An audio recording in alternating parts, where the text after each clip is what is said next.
নমস্কার, কেমন আছেন সবাই? তনুশ্রী ব্লগে সবাইকে স্বাগত জানাই। চলুন আজকে বৃষ্টি ভেজা সকাল নিয়ে দিনটি শুরু করি। যদি ভালো লাগে সারা দিনটি কেমন করে কাটলো আমার দেখতে, অবশ্যই একটা লাইক কমেন্ট করে আপনাদের বাড়ির ঠিকানাটা দিয়ে যাবেন। আমিও আপনাদের বাড়ি যাব, গিয়ে সাবস্ক্রাইব করে দিয়ে আসবো, ফলো করব। ঠিক আছে, চলুন। আজকে সকাল থেকে এত বৃষ্টি, মানে ভোরবেলা থেকেই শুরু হয়েছে এত বৃষ্টি, মানে সে আর বলার কথা নয়। ঘুম থেকে উঠেই দেখি বৃষ্টি, তারপর নিচে আসলাম, ফ্রেশ হলাম, হয়ে দেখছি মা তরি তরকারি কাটছে। মাই রান্না করে, যদিও মা কাউকে করতে দেয় না। আমাকে এক কাপ গরম গরম চা করে দিল। বিস্কুটটা খেতে খেতে আমার মনে পড়ে গেল যে আমি তো ভিডিও করিনি, কী বা দেখাবো আজকে বৃষ্টির দিনে। রাস্তায় যাওয়া নেই, রাস্তাঘাট প্যাচ প্যাচ করছে, আর বৃষ্টিটা না ভীষণ পরিমাণে হয়েছে, ভীষণ পরিমাণে। তারপর ওপরে চলে আসলাম। ওপরে এসে এই যে দেখুন বিছানাটা একটু ঝেড়ে নিয়েছি। সুজি গেটটাও খুলে দিয়েছি। না, এখনও গেটটা খোলা হয়নি আমার, কারণ গেটটা খুলিনি এই কারণে, কারণ ও গেট খুলে দিলে বাইরে চলে যাবে, বাইরে গেলেই ভিজে যাবে। এখন আমি ঝাঁট দিয়ে নেব, কারণ আজকে মাসি আসবে কি আসবে না। আর আমি মাসি আসলেও না আমার ওপরে ঘরে আসতে দিই না, রোজ রোজ আসতে দিই না। যেদিনকে আমি একেবারেই শরীরে পারি না, মানে ভালো লাগে না শরীরটা, বা বাইরের কোনো কাজ থাকে, সেদিনই আমার মাসি এসে ওপরটা ঝাড় দিয়ে যায়। আমি মনে করি নিজের কাজ যতটা নিজে করা যায় ততটাই ভালো। আর আমার ডগি নিয়ে আমার ওপরে ঘরে থাকা, এই ঝাড় দিচ্ছি, এই নোংরা হবে, কতবারই বা আর করাবো লোক দিয়ে, তাই না? তো সেই কারণে আমি চেষ্টা করি সবসময় নিজের কাজ নিজে করা। আর এই যে আমার ছেলেটা আমাকে ছাড়া তো একদম থাকতে পারে না, তো সেই জন্য ও এসে দাঁড়িয়ে আছে। ঘরের মধ্যে ঢুকতে দিলে না ও ঝাড় দিতে দেবে না। তো যাই হোক, ঝাড়টার দিয়ে এসে ফ্রেশ ট্রেশ হয়ে এই যে রান্না করেছে মা আজকে বড়া দিয়ে আলু দিয়ে ঝোল, আর পুঁইয়ের ডাঁটা চচ্চড়ি, আর নিম বেগুন ভাজা। নিম পাতা তো খেতে এখন খুবই ভালো লাগবে, সে মানে আর বলার কথা নয়। তো চলুন আর কথা না বাড়িয়ে, খুব খিদে পেয়ে গেছে, খেয়ে নিই। আমি খেতে থাকি আর আপনারা আমার ভিডিওটা দেখতে থাকুন। এই যে এখন সুজিকে খেতে দেওয়া হয়েছে, সুজি বেশ পরিষ্কার করে খাবারটা আজকে খেয়ে নিল। আর এখন আমি এটা ধুয়ে দেবো। আর আজকে দেখো সব ভেজা ভেজা, একদম বেশ ভালো হয়েছে। একটু গরম গরম ভাব পড়ে গেছিলো, তো একটু বৃষ্টিটা হয়ে খুব ভালো হয়েছে, কারণ এটা খুব দরকার ছিল। দেখো চারিধারটা কত সুন্দর লাগছে, মানে কদিন রোদ্দুর উঠে উঠে না একদম গরম গরম ভাব বসে গেছিলো। আর কালকে আমি এটা ধুয়ে দিয়েছিলাম, মেলে দিয়েছি। আর আমার মানে তুলিনি ইচ্ছা করে, জানি সকালে হলেই রোদ্দুর হবে, তো সেই জন্যই আমি তুলিনি। তো রাত্রিবেলা বৃষ্টি এসে ভিজে গেছে, দেখেছো? এটাও তাই এটাও তাই, কেচে দিয়েছিলাম এই দুটো। আমাদের বিছানাটা না মাঝে মধ্যে একটু ধুয়ে দিতে হয়, কারণ ভুলুকে নিয়ে তো শুয়ে থাকি, একটু কম্ফোর্ট দিয়ে ভালো করে ধুয়ে দিই। মা সেই রসবড়া করেছিল। আমার সুজি কিন্তু যাতা খাবার খায় না, খুব চেনা জানা খাবার হলে তবেই সুজি খায়, নয়তো খায় না। ওকে দিয়েছিলাম, ও কিন্তু খায়নি রসবড়া। মিষ্টি দিলে খাই, এটাও মিষ্টি, যেহেতু কলাই ডালের তৈরি করা, ওই জন্য খায়নি। চলো তোমাদেরকে একটু আজকে ছাদের ওপরটা ঘুরিয়ে নিয়ে আসি। এই দেখো আমার ছাদ বাগান, এই জায়গাটা আসলে তো আমার ভীষণই ভালো লাগে। আমার যেন মনে হয় এই যদি আমার বাড়িতে সত্যি জায়গা থাকতো, প্রচুর মাটি থাকতো, মাটি উঠোন থাকতো বড়, আমি সারা বাড়ি গাছ লাগিয়ে রাখতাম। আর আমার মা কেন বকে জানো তো, আমাদের বাড়িটা তো অনেক পুরনো বাড়ি, তো সেই জন্য বেশি ছাদে ভার দিতে বারণ করে। আমাদের বাড়িটা কিছু না হলেও 200 বছর আগেকার বাড়ি। চলো একটু ছাদের ওপর থেকে ঘুরিয়ে নিয়ে আসি। এই দেখো গাছটা কি সুন্দর লেগে গেছে। আমার গাছ লাগাতে ভীষণই ভালো লাগে। এই গাছগুলো শুকিয়ে গিয়েছিলো, আমি সেই জামা কাপড় কাচার বোল দিয়েছিলাম গোড়ায়, তারপর কিন্তু দেখো আবার তাজা হয়ে গেছে। এরকম দিতে হয়, যে গাছগুলো শুকিয়ে যায় সেই গাছগুলোর গোড়ায় যদি দেওয়া যায় তাহলে কিন্তু গাছগুলো আবার সতেজ হয়ে যায়, কারণ গাছের গোড়ায় পোকা হয় তো, ওটা দিলে পরে আবার ঠিক হয়ে যায়। আমার এই জায়গাটা আসতে সত্যি খুব ভালো লাগে, মন ভরে যায়। গাছ সবুজ আমার ভীষণই ভালো লাগে। চলো ওপরে যাই, বাইরের পরিবেশটা দেখাই একটুখানি। অন্যদিন তো রৌদ্রের মধ্যে দেখো, আর আজকে মেঘলার মধ্যে দেখো কীরকম হয়েছে। বাবারে বাবা,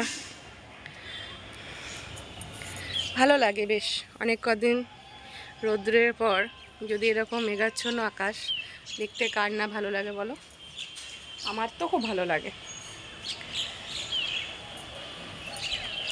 আমার বেশ ভালো লাগে বৃষ্টি পড়বে, জানলার ধারে শুয়ে শুয়ে বসে বসে বৃষ্টিটা দেখব, সেটা তো আমার আরও বেশি ভালো লাগে। বৃষ্টির দিনে ঘুমাতেও ভালো লাগে গায়ে চাপা দিয়ে, সেটা আরও বেশি ভালো লাগে। ওদের ছাদে দেখো নিম পাতা পড়ে কি অবস্থা।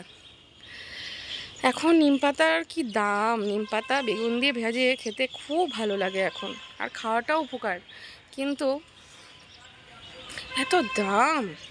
ছোট্ট ছোট্ট আটি 5 টাকা 10 টাকা এরকম করে বলছে। একদম ছোটো আটিগুলো 5 টাকা, একটু মোটা আটিগুলো 10 টাকা। আমাদের এখান থেকে যাওয়া যায়, কিন্তু আমি খুব ভয় পেল, আমার ভীষণই ভয় লাগে। আমার মা বলে, আমার মা আবার এগুলো খুব এক্সপার্ট। আমার থেকে আমার মা কিন্তু অনেক কাজেই এক্সপার্ট, গ্রামের মানুষ ছিল তো।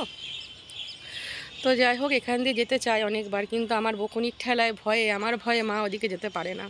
নাহলে আমার মার কাছে এটা কোনো ব্যাপারই নাই, পাঁচিলটা টপকে ওদের ছাটিনের চাল দিয়ে যাওয়াটা আমার মার কাছে মানে 2 সেকেন্ডের ব্যাপার।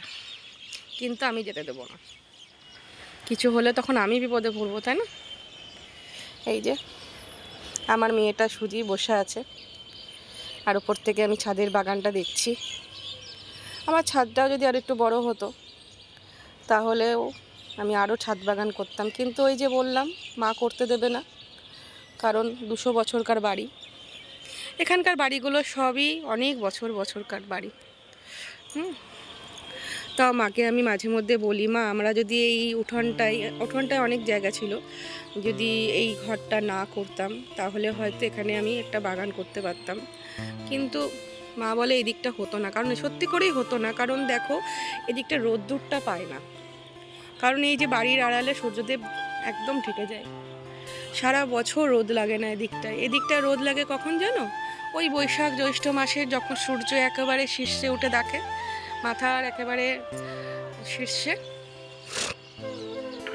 সোজা হয়ে ওঠে, তখন লাগে, তাছাড়া লাগে না। তো যাই হোক, চলো তোমাদেরও একটু দেখিয়ে দিলাম। এবার যাই নিচে, দেখি আমার ভোলুটা আবার ঝামেলা করছে ওপরে আসার জন্য। মাকে একটা কাজও করতে দেবে না, কাজের মাসি আসবে, কাজের মাসিকে কাজ করতে দেবে না। চলো যাই নিচে, তাহলে নিচে গিয়ে দেখা করি। এই দেখো মেয়ে ডাকলো তাই চলে আসলাম, কারণ ওটিপি বলতে হবে তো, সেই কারণে মিশোতে এই অর্ডারটা করেছিলাম। বোতল বেশ সস্তায় পেয়েছি জানো তো, বোতলগুলো কিন্তু খুব ভালো। যাই হোক, আমাদের গরমকালটা কেটে যাবে, বোতল খুব লাগে। আর এই বোতল জানো তো 5-6 মাসের বেশি ব্যবহার করতে নেই, অন্তত 3 মাস পর পর বোতল চেঞ্জ করতে হয়। তো সেজন্য একবারে 6টা বোতলের অর্ডার দিয়ে দিয়েছিলাম।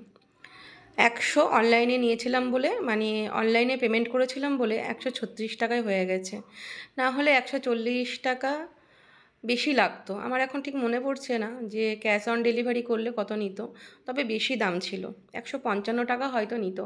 তো অনলাইন পে করেছি বলে একটু কমে গেল, 136 টাকার মধ্যে হয়ে গেল, বেশ ভালো। কদিন রাস্তায় বেরোচ্ছি একদম মনে থাকছে না, রোজ বোতল নিয়ে অশান্তি, টানাটানি বোতল নিয়ে।